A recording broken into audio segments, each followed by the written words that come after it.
யார் அந்த கபாலி வர சொல்றான்.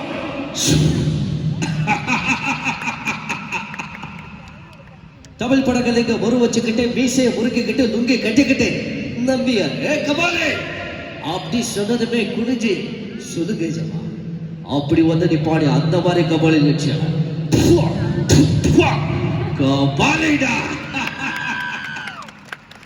இத பாருங்க, இங்க சந்தோஷம் இருந்தா எங்க போனாலும் சந்தோஷம், இங்க சந்தோஷம் இல்லை சொன்னா எங்க போனாலும் சந்தோஷம் கிடையாது. அதனால வாழ்ற வாழ்க்கையை சந்தோஷமா வாழ்றதும் வாழாததும் நம்ம இஷ்டம். இதை பாருங்க, மற்றவங்களுக்காக வாழ்ற வாழ்க்கையை இந்த நிமிஷமே ஸ்டாப் பண்ணுங்க. அவன் பார்க்கறான் சொல்லி கார் வாங்குறது, அவன் பார்க்கறான் சொல்லி சாப்பிட்றது, அவன் பார்க்கறான் சொல்லி நம்ம லைஃப் ஸ்டைலை மாத்துறது, ஐயோ இதுல வேணவே வேணாங்க. அதுக்கப்புறம் முக்கியமான இன்னொரு விஷயம், இந்த மனசுக்குள்ள இருக்கிற விஷயத்தை தயவு செஞ்சு வாட்ஸ்அப்ல ஸ்டேட்டஸா வைக்காதீங்க. இங்க சோகமா இருக்கீங்க சொல்லி உங்களோட 2500 ஃப்ரெண்ட்ஸுக்கு தெரியுன்னு சொல்லி இருக்கிற எல்லா சோக பாட்டியும் வைக்காதீங்க.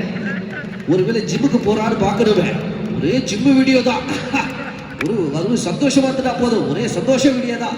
அதனால தயவு செஞ்சு நம்ம மனசுக்குள்ள இருக்கிறத நம்ம மனசுக்குள்ளே இருக்கணும், ஓகேவா? இந்த பாருங்க, நம்ம ஸ்கூல்ல படிக்கிறதுக்காக உங்க குழந்தைய சேர்த்துட்டீங்க. இன்னைக்கு 2nd ஆனுவல் டே, இன்னும் 200 ஆனுவல் டேவை சிறப்பாக கொண்டாட போறோம். நாளைக்கு பெரிய பெரிய தலைவர்கள் நம்மளுடைய சாய்ராம் லியோ முத்து பப்ளிக் ஸ்கூல்ல இருந்து உருவாக போறாங்க. சாய்ராம் பேரை கேட்டாலே சும்மா தெரியுதுல. தேங்க்யூ. நெக்ஸ்ட்